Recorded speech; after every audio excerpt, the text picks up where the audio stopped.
Welcome back to the physics guys. और आज के वीडियो में हम बात करेंगे कि क्लास 10 सीबीएसई फिजिक्स का refraction through glass slab practical कैसे परफॉर्म करें। तो उसके लिए हमें ग्लास स्लैब चाहिए, 8 पुश पिन चाहिए, वुडन बोर्ड चाहिए और एक वाइट पेपर चाहिए। A4 साइज वाइट पेपर चलेगा। नाउ सबसे पहले आपको वो वाइट पेपर को वुडन बोर्ड पे पिन्स की मदद से ऐसे लगा देना है जैसे मैंने आपको शीट पे बताया हुआ है, ये स्क्रीन पे बताया हुआ है। तो यहाँ पे आप देख सकते हो चारों पुश पिन की मदद से मैंने उसको स्ट्रेट मैनर में फिक्स कर दिया है। नेक्स्ट स्टेप में आप क्या करोगे कि ये जो व्हाइट पेपर शीट बनी है उस पे हॉरिजॉन्टल स्ट्रेट लाइन ड्रॉ करके उस पे हम ग्लास स्लैब रख देंगे। हम ग्लास स्लैब ऐसा रखेंगे कि ग्लास स्लैब की एक एज वो लाइन के ऊपर बराबर आ जाए। नाउ नेक्स्ट स्टेप में हम ये जो ग्लास स्लैब है उसकी आउटर लाइन को एज को हम एग्जैक्टली पेंसिल की मदद से ड्रॉ कर लेंगे। सो जो हमें फिगर मिलने वाली है वो कुछ ऐसी होगी।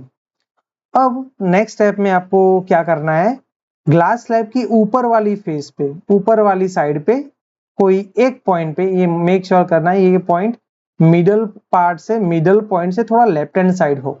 तो वो पॉइंट पे आप प्रोटेक्टर की मदद से 90 डिग्री रख के आप एक normal N1 N1 prime draw करोगे।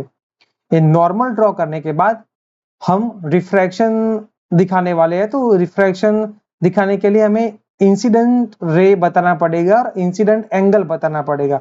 तो हम प्रोटेक्टर की मदद से हम एक 30 डिग्री का इंसिडेंट रे बनाएंगे। तो जब 30 डिग्री का इंसिडेंट एंगल वाला इंसिडेंट रे बताएंगे तब वो कुछ ऐसा दिखने वाला है। आप इसके लिए प्रोटेक्टर की हेल्प लोगे और प्रोटेक्टर की मदद से आप 30 डिग्री बनाओगे। नाउ नेक्स्ट स्टेप में आपको दो एक्स्ट्रा पुश पिन लेनी है और वो पुश पिन्स वो लाइन पे जिसको हम इंसिडेंट लाइन बोल सकते हैं या फिर इंसिडेंट रे को रिप्रेजेंट करने वाली लाइन बोल सकते हैं, वही लाइन पे आपको लगा देना है जैसे कि ये वाली फिगर में यहाँ पे लगाई गई है। ये पुश पिन आप अगर आप साइड व्यू में से देखोगे तो कुछ ऐसी लगेंगी। तो एग्जैक्टली स्ट्रेट लाइन में दिख रही है जैसे कि उनके बेसिस जो स्टील के रहते हैं वो हमें एग्जैक्टली स्ट्रेट लाइन में दिख रहे हैं, एक के पीछे एक अलाइन दिख रहे हैं। ऐसे मैनर में आपको पुश पिन लगाना है। नाउ नेक्स्ट स्टेप में आप ग्लास स्लैब को वापस रख दोगे जहां पे आपने ग्लास स्लैब की एज ड्रॉ करी थी, वही एज पे आप ग्लास स्लैब को वापस रखोगे। तो कुछ हमारा एक्सपेरिमेंटल सेटअप ऐसा दिखने वाला है जहां पे दो पुश पिन्स होंगी ब्लू कलर की जैसे मैंने यहाँ पे बताया हुआ है और ग्लास स्लैब होगा। नेक्स्ट स्टेप में आप देख सकते हो कि ये जो ग्लास स्लैब है उसके अदर साइड से, जैसे कि मैंने आपको बताया यहाँ पे ग्लास स्लैब की एजेस को मैंने A, B, C और D नाम दिया है। तो AB वाली साइड पे आप पुश पिन्स लगाओगे तो CD वाली साइड जो एग्जैक्टली ऑपोजिट साइड है वहां से आप अपना सर नीचे झुका के आप देखोगे पेपर के अलाइन होके और वो कुछ आपको ऐसा दिखेगा। ये जो फर्स्ट फिगर में दिख रहा है यहाँ पे, ये वाली फिगर में जो दिख रहा है ऐसा दिखेगा। अब यहाँ पे जो दिख रहा होगा वो है हमारी वो दो पुश पिन जो हमने इंसिडेंट रे पे, इंसिडेंट रे को रिप्रेजेंट करने वाली लाइन पे लगाई है। यहाँ पे उस पुश पिन के एग्जैक्टली सामने, वो पुश पिन के एग्जैक्टली सामने हमें दो नई पुश पिन लगानी है जैसे कि यहाँ पे लगाई है मैंने कि चारों की चारों पुश पिन एकदम स्ट्रेट लाइन में लगे। क्या करना है, हमारे ग्लास स्लैब के ऑपोजिट साइड पे, सीडी साइड पे, यहाँ पे कहीं, यहाँ पे इस साइड से हमें देख के ऐसी दो नई पुश पिन लगानी है जैसे मैंने यहाँ पे एक लगा के बताई है यहाँ पे एक, और ये पिक्चर में मैंने दोनों के दोनों लगा के बताई है यहाँ पे कि आपको चारों के चारों push pin same straight line में लगे, सेम स्ट्रेट लाइन में दिखे। ओके, और जब आप सेम स्ट्रेट लाइन में लगाओगे तो अब एक्सपेरिमेंटल सेटअप इस फिगर के जैसा दिखेगा, जहां पे आपने पहले पुश पिन ऑलरेडी लगा चुके थे इंसिडेंट रे को रिप्रेजेंट करने के लिए। अब ये रिफ्रैक्टेड रे को, इमर्जेंट रे को रिप्रेजेंट करने के लिए आपने नई 2 पुश पिन्स लगाई।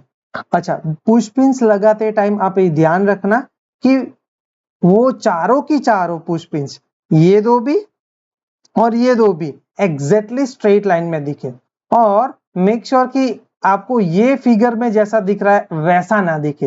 ये फिगर में आप देख सकते हो कि ये पहले नंबर वाली पुश पिन और ये दूसरे नंबर वाली पुश पिन थोड़ी एक दूसरे से मिस अलाइन है, वो स्ट्रेट लाइन में नहीं दिख रही है। अगर आप देख सकते हो इंसिडेंट पुश पिन यहाँ पे दिख रही है कहीं पे, वो भी इन दोनों से अलाइन एग्जैक्टली नहीं है। तो आपको चारों की चारों पुश पिन ऐसे एग्जैक्टली अलाइन दिखनी चाहिए। नाउ नेक्स्ट स्टेप में आप जब ग्लास स्लैब को रिमूव करोगे तो आपको ये पुश पिन जो हमने लगाई थी वो 3 और 4 मार्क वाली आपको फिगर में दिख रही है। ये ऑलरेडी नंबर 1 और नंबर 2 मार्क वाली पुश पिन जो हमने इंसिडेंट रे के लिए लगाई थी। इसके बाद नेक्स्ट स्टेप में आप ये 3 और 4 मतलब जो इमर्जेंट पुश पिन थी उनको एक स्ट्रेट लाइन के फॉर्म में आप कनेक्ट करोगे तो वो सीडी लाइन को, हमारे ग्लास स्लैब की नीचे वाली फेस को कोई एक पॉइंट में इंटरसेक्ट करेंगे। अच्छा, ड्रॉ करते टाइम ध्यान रखना है कि ये लाइन अंदर ना ड्रॉ कर दो आप, ये लाइन अंदर नहीं ड्रॉ करनी है।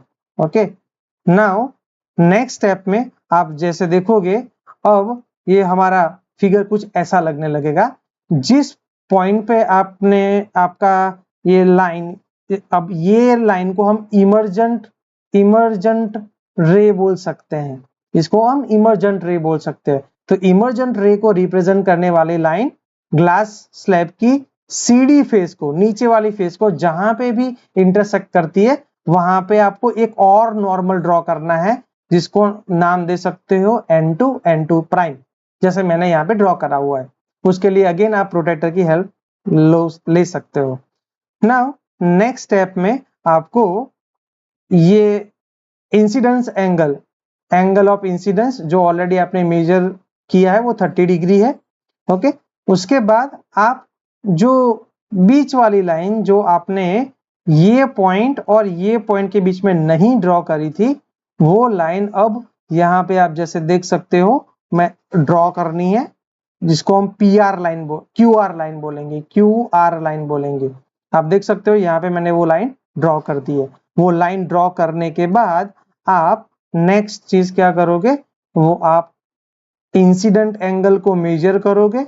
जो ऑलरेडी मैंने जो बनाया है ये केस वो 30 डिग्री वाले इंसिडेंट एंगल के लिए है। ये एंगल मेजर करोगे, ये एंगल आपका एंगल ऑफ रिफ्रैक्शन बनेगा, ये आप मेजर करोगे प्रोटेक्टर की मदद से। और लास्ट में ये एंगल मेजर करने वाले हो, ये एंगल आपका एंगल ऑफ इमर्जेंस बनेगा। तो एंगल ऑफ इमर्जेंस अब अगेन आप मेजर करने वाले हो प्रोटेक्टर की मदद से। तो ये हुआ आपका पहला रीडिंग पहले इंसिडेंट एंगल के लिए। अब आपको 45 इंसिडेंस एंगल के लिए और 60 इंसिडेंट एंगल के लिए आपको सेम प्रैक्टिकल रिपीट करना है। तो सेम प्रोसीजर हम रिपीट करेंगे 45 डिग्री इंसिडेंट के लिए और 60 डिग्री इंसिडेंट के लिए। तो ये हमारा पूरा प्रैक्टिकल है, उसकी मदद से आपको जो भी इंसिडेंट एंगल की वैल्यू, रिफ्रैक्शन एंगल की वैल्यू और इमर्जेंट एंगल की वैल्यू मिलती है वो आपको ऑब्जर्वेशन टेबल में नोट डाउन करनी है।